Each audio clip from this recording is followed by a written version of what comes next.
things, you definitely grasp something, but you never grasp the intrinsic nature of life by dissection. So there are other legends. And another aspect of the intellect is the second dimension of the mind, we call it as ahankara, which in English language would translate as the identity. What is the identity you have taken? Your intellect is always a slave of your identity. What you identified with, it is only around that it functions. Simple things. People are identified with things that they've not even seen, and huge emotions are there, their life is guided by those things. For example, all of us belong to some nation today. There was a time 100 years ago, many people did not belong to any nation. But today everybody belongs to some nation and everybody belongs to some football club also. Because both have flags and… That's true, everybody belongs to some kind of nation, and we take that nation or whatever it is that we belong to, we take it very seriously, and we don't even know not too much about it. We just been inherited to us and we just run with it. So that's true, we belong to something. And works. So, nationality is a new idea. It's just about 150, 200 years that we have the strong sense of nationhood. We've shifted from our ethnic, racial and other kinds of identities to national identity. Just the moment you believe, I belong to this nation, the emblem of that nation, the flag of that nation, the anthem of that nation, brings genuine emotion. Nobody's pretending, it's real. It's real because people are willing to die for it. It has to be real. But it's just an identity, you could just switch it any time. You could move to another country and take that on and it becomes yours. So the moment you identify yourself with something, your intellect is completely always protecting this identity and working around this identity. So the identity, if we want to continue that analogy, if intellect is the knife, identity is the hand that holds the knife. How steady or unsteady this hand is will determine what this intellect will do or undo. The next dimension of the mind is called as manas. So this is not just in one place, this is the entire body. Manas is a huge silo of memory. So when I say huge silo of memory, whatever memory you may have in your brain, I know you're a brain fan. Whatever memory you may have in your brain, your body has 1 trillion times more memory than that. You definitely don't remember how your great-great-great-great-great-grandfather looked like, but his nose is sitting on your face right now. It remembers. How your forefathers looked 1,000,000 years ago, your body still remembers, has not forgotten. Definitely it is not the capability of your brain. Yeah, so basically what he's saying on this one is like, your mind has memory as well too, but it's not as close to the amount of memory that your body holds.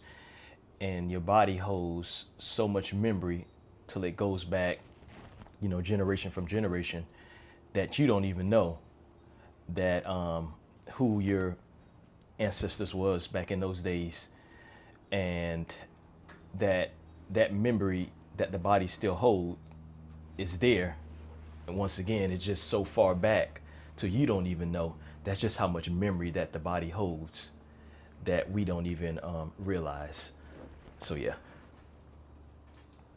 So, in terms of memory, the manas is phenomenal and it's right across the body. Every cell in the body carries enormous memory. Memory to a point for the origin of life on this planet and beyond. All that memory is carried in this body. So this is manas. If there is no memory, intellect would be defunct, it's like a car without gas.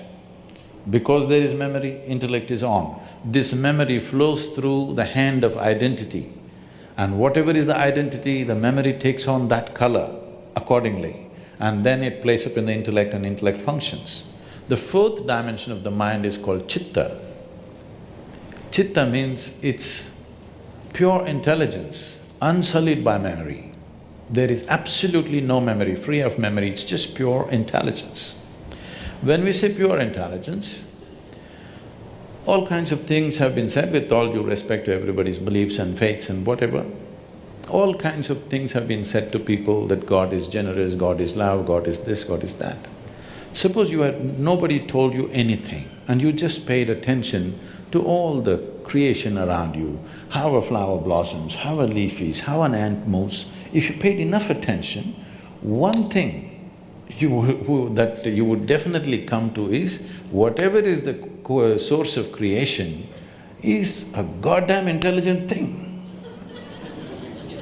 Intelligence, intelligence, intelligence. Everything is smacked with phenomenal intelligence beyond what our quite phenomenal brain cannot perceive.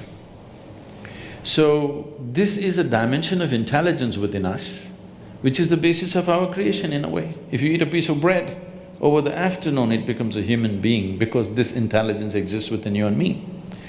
So, if you touch this intelligence in a very mischievous way, the yogi or the yogic culture says, if you touch your chitta, if you touch this dimension of intelligence, then divine becomes your slave. You don't have… So basically on that, when he's talking about when you touch this chitta, I think that's how you pronounce it, he's referring to that Christ consciousness that comes from within, that energy that comes from within, that higher self. Once you touch that, then everything else becomes your slave, such as it's going to start revealing things to you. You can just think of something and it automatically manifests because you just have that much, you have touched it to that level. So this is pretty much what he's saying about this chitta. That is that intelligence, once again, that Christ consciousness from within, you have found a way to actually touch that, and everything in the universe is pretty much just yielding to you. So this is what he means.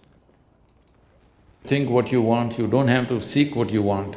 If you touch this intelligence, everything that you wish to know is yours.